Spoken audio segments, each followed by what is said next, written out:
यसरी हेर्छु कि म चाहिँ हुन्छ नि होइन गोल्ड स्टार नभइदिएको भए यहाँ त कतिजनाको त अहिलेसम्म सत्ता पनि आउँदैन थियो होला होइन हामीले यसको बारेमा चाहिँ पहिला पनि I can remember who we talked about this with होइन back in the day it was त्यो जनआन्दोलनको टाइममा यसो हेर्दाखेरि हुन्छ नि सबैको खुट्टामा गोल्ड स्टार जुत्तै थियो होइन गोल्ड स्टार जुत्ताको त्यतिखेर थाहा थियो कि महत्त्व चाहिँ के रहेछ भन्दाखेरि त्यतिखेर सबैजनालाई थाहा थियो हुन्छ नि होइन कि पहाड पनि चढ्ने हिमाल पनि चढ्ने तराईमा पनि हिँड्नु हुने जता पनि जाँदाखेरि गोल्ड स्टार होइन त्यतिखेरको त्यो एउटा त्यो स्पेसिफिक गोल्ड स्टार जुत्ता छ कि I don't know what it's called I have no idea what it's called होइन बट त्यो एउटा त्यो स्पेसिफिक गोल्ड स्टारको त्यो I don't know what it is It's called the 032 and we call it the classic series हो now. 032 त्यहीको त्यो चाहिँ gold star हो कि मेरो लागि हुन्छ नि होइन अहिले of course with the new G10 I believe होइन with the new G10 series it's different again will get into that as well but 032 किन 032 do you know I don't know. Because यति धेरै भेराइटीहरू आइरहेको हुन्छ नि so we just give numbers names random तर that just became so popular होइन even today people like your sing मान्छेहरूले gold star भन्ने बित्तिकै त्यही भन्ठान्छ कि so we've called it the classic model now.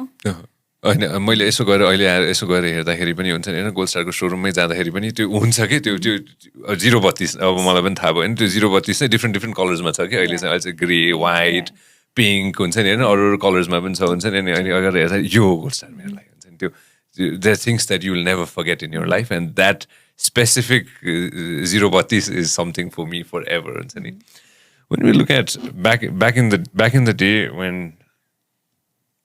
Nur Pratap Rana started it off हुन्छ नि hattichhap किन काम गर्यो जस्तो लाग्छ कि मलाई म पनि आफै सोध्छु कि हामी आज बसेर me and my team were sitting around and talking about this as well why did hattichhap work at that time हुन्छ नि नामले गर्दा हो कि what do you think नामले गर्दा मात्र त हुँदैन होइन because it has to hold that quality होइन एकदमै त्यो पनि कस्तो पनि हाम्रो अब टरेन त्यस्तै छ नि त हिल्सहरू माउन्टेन्सहरू होइन अनि अभियसली सबैजनाले जुत्ता अफोर्ड गर्न सक्दैन थियो त्यो बेलामा सो द चप्पल वाज सो स्ट्रङ द्याट कतिजनाको स्टोरिजहरू मैले सुन्छु कि अहिले पनि हामी चाहिँ कहाँ हिमालबाट चाहिँ काठमाडौँ त्यही चप्पल ल्याएर आयो चप्पल चुड्यो त्यही चप्पल सिएर आयो भनेर भन्छन् नि होइन त्यसले गर्दाखेरि I think it was the product it self it was light it was comfortable it was very cheap durable अनि एउटा किनेपछि एटलिस्ट मान्छेलाई 6-8 महिना चाहिँ लाकोलाई गर्दा पनि रब भएर पनि चलिरहने थियो कि so I think durability and the price factor अहिलेसम्म पनि एउटा त बाटो के भन्नु अब एउटा त लोकेसनै बनाएको छ नि चप्पल कारखाना भनेपछि अब त्यहीँबाट सुरु भएको त हो नि होइन चप्पल कारखाना यस पहिला हामीले त्यहाँ बनाउँथ्यौँ अहिले चाहिँ we make the slippers in Balaju factory अहिले चप्पल कारखाना भन्ने जहाँ छ त्यहाँ चाहिँ हाम्रो त्यही अघि तिमीले भने जस्तो G10 not the G10 sorry the 032 is what we make there 032 अझै त्यही भन्छ 032 अझै त्यही जान्छ अनि 032 चाहिँ maximum almost like 70% of it is exported to India. 70% Yeah. exported to India. Exported to India. Goldstar is exported in how many different countries? So export भन्दा चाहिँ oh there you go यही हो 032 by the way just letting everybody know which one would you prefer which color do you like I like the white nowadays है मलाई पनि I love the white just zoom out let's look at the other one I love the pink I remember मैले pink चाहिँ किनेर मेरो एकजना साथीलाई न्युयोर्कमा लग्दै थिएँ होइन मैले एकजना साथीलाई त्यो पिङ्क चाहिँ त्यो फिमेल भर्सन त्यो सानो आउँछ कि होइन त्यो चाहिँ मैले लग्दै थिएँ म त्यो माओवादीकोमा जाउँ त हो यसमा mister X go into that there you go 032 हो चाहिँ होइन त यही हो अघि नै मैले भन्नु खोजेको कुरा होइन त अलिकति move towards your right no the other side यहाँ चाहिँ छैन रहेछ but anyways यही नै हो but that is hattichhap chappal anyway so they would be wearing Goldstar or hattichhap दुईटा मध्ये एउटा for sure एक्सपोर्टमा चाहिँ के छ अहिले situation like how does it work so एक्सपोर्टमा चाहिँ I look at it this way दुईवटा डाइमेन्सन छ एउटा चाहिँ इन्डिया भयो होइन where we been exporting for past 25 years now त्यो चाहिँ इन्डियाको चाहिँ टरेनहरू इन्डियाको चाहिँ बेसिक्सहरू इट्स लाइक नेपाल भएको भएर इट्स सजिलो it was easier for us to export there अनि त्यहाँ चाहिँ अघि भने जस्तो 032 एकदमै जान्छ किनभने यु नो इन्डियामा चाहिँ it's for the base of the pyramid भन्छ नि so it's like for basic मार्केटको लागि हो होइन अनि इन्टरनेसनल मार्केट चाहिँ we just started it's been around 6-7 years now अनि इन्टरनेसनल मार्केटमा पनि again 2 facets to it one is the diaspora market and one is त्यहाँको local market भयो हैन. So when we talk about international market, I feel that we have not even scratched the surface yet. Diaspora market say thanks to all the immigrant workers who have taken our shoes.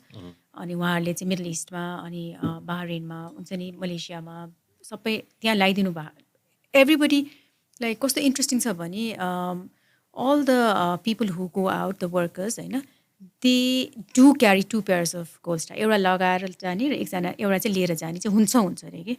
So that's how that idea came upon that किन यसरी लाने त हामी नै बरु त्यहाँ store खोलौँ न त भनेर. So we started the franchise model. And then we have a franchise store in Bahrain. We're talking to a few people in Malaysia, but we've been exporting to Malaysia, to Dubai, to Middle East, to Afghanistan. This is the export to Korea, but we don't have franchise stores as such. And another thing was facet चाहिँ कस्तो भने अस्ट्रेलियामा धेरै नेपाली स्टुडेन्ट्सहरु छन् नि हैन. अनि नेपाली स्टुडेन्ट्सहरुसँग कुरा गर्दा चाहिँ everybody would carry Goldstar shoes के, or Goldstar shoes नेपालबाट जानी भन्ने बित्तिकै एक कार्टन वाइ भएर दुईटा Goldstar shoes, एउटा आफुलाई एउटा चाहिँ साथीलाई महँगोमा बेच्नलाई त्यही Goldstar shoes. So then again that idea came upon, and then we looked for partners, and of course we got very good partners who wanted to open franchise stores, and now we have franchise stores in Australia. We're talking to some people in the US market now. Soon hopefully त्यो पनि हुन्छ होला. युकेमा पनि गइरहेछ हैन, त्यहाँ पनि फेरि ब्रिटिश गोर्खाहरु भएको भएर. So diaspora market match, it's easier for us because they know the brand, they know the quality, and then of course हामी नेपाली भनेपछि हामी एकदम nationalists छौं. We love Nepali products, so they wear that. But international market like kita गर्नको लागि चाहिँ it's a challenge because then we're competing with the world market. Then we're competing with the Nikes and the Adidas and the bigger brands, you know? So not that we cannot do it, because most of our machines are from Italy. We have the technical know-how.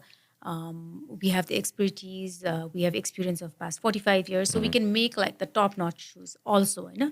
But of course, the big saki big then feri bhanne matre ho ke, but we are trying that out too. So it should be good. 360 रुपैयाँबाट सुरु हुन्छ 2300 रुपैयाँसम्म छ के हैन, त्यो एउटा cap त्यही छ हैन.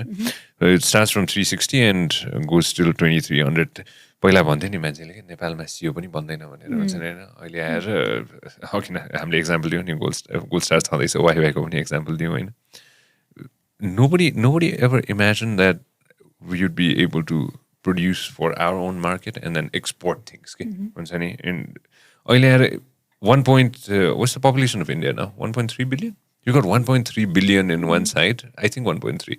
And then China ma 1.4. यो दुईटालाई मात्र हामीले त्यो हुन्छ नि टार्गेट गर्यौ भने पनि हामी कहाँ पुग्छौं होला के, with specific things मात्र हैन र. चाइनालाई त केटो गर्न सकिन्न होला हैन. चाइनामा त definitely not. तर इन्डियाको चाहिँ इज इन्ट्रेस्टिङ स्टोरी बिकज भन्छ नि एउटा डोर बन्द भएपछि एउटा डोर खोल्छ भन्छ नि. So that's what happen to us के, बिकज Maoist insurgency हुँदाखेरि त्यो 10 yearsमा चाहिँ जब नेपालमा जुत्ता बिकेन नि, that's the time when we explored the Indian market, and there was a huge sea of market there. So that's how India market opened. What do you mean by जुत्ता बिकेन त्यो टाइममा? के भएको थियो? So Maoist insurgency को बेलामा चाहिँ 10 years हैन, त्यो बेलामा चाहिँ कस्तो भयो भने obviously नेपाली गोल्डस्टार जुत्ता भनेको सस्तो बलियो हैन, अनि त्यसले गर्दा चाहिँ everybody liked the shoes. And of course the Maoist उहाँहरुलाई पनि मन पर्थ्यो हैन. So they were wearing our shoes too. And उहाँहरुलाई अब you know terrainहरुमा जानको लागि, हिँड्नलाई, हिमाल चढ्न, पहाड चढ्न, लुकेर बस्न, जंगलमा जान, Goldstar shoes was very, you know, they loved the shoes, and then they started wearing the shoes. तर कस्तो भयो भने security forces felt at a point that anybody who is wearing a Goldstar shoe is a माओवादी भन्ने भयो कि. यस्तो point पनि भयो कि like गोल्डस्टार जुत्ता लगाछ ल गोली ठोक्दै भन्ने जस्तो. त्यसले गर्दाखेरि it was very bad for our company हैन. अनि एउटा सर्टन टाइम पुगेपछि सिक्युरिटी फोर्सेसले गोल्डस्टार सुज चाहिँ एक्सपोर्ट भने नेपालभित्र नै पठाउनै दिएन, बाहिर पठाउनै दिएन हैन, सेल गर्नै दिएन, किनभने तिमीहरूले चाहिँ माओवादीलाई पठाएको हो भन्ने एउटा नोसन भयो उहाँहरूलाई.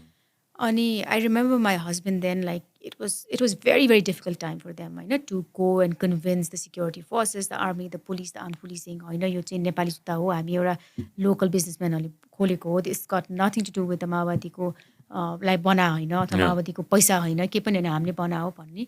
तर त्यो एक्सप्लेनै गर्न सकेनौँ हामीले so that took many years and of course company त प्रब्लममा भयो होइन we had so many workers there so त्यो बेलामा that's when we realize that इन्डियामा चाहिँ हाम्रो जस्तो सस्तो जुत्ता नै थिएन कि त्यो मार्केटको लागि त्यो समयमा so then we started exporting of course a long story behind that but then that's when we started exporting to India अनि इन्डियामा चाहिँ एकदमै बिक्यो त्यो जुत्ता किनभने एकदमै सस्तो थियो त्यो बेलामा 100 समथिङ रुपिसमा you could get a pair of shoes so for the rickshaw puller the guard tempo driver हुन्छ नि उहाँहरूलाई त कस्तो सस्तोमा राम्रो फ्यान्सी कम्फर्टेबल सुज सो इन्डियामा चाहिँ it was like a wild fire and it did really well so त्यो बेलामा चाहिँ हाम्रो almost 80% of production we use to send it to India and only 20% use to be sold in Nepal so that was the thing होइन त्यो उसमा चाहिँ but of course today things are completely different today अब नेपालमा नै it's now almost 60-40 like India 40% मात्रै छ भने 60-70% is Nepal market now for us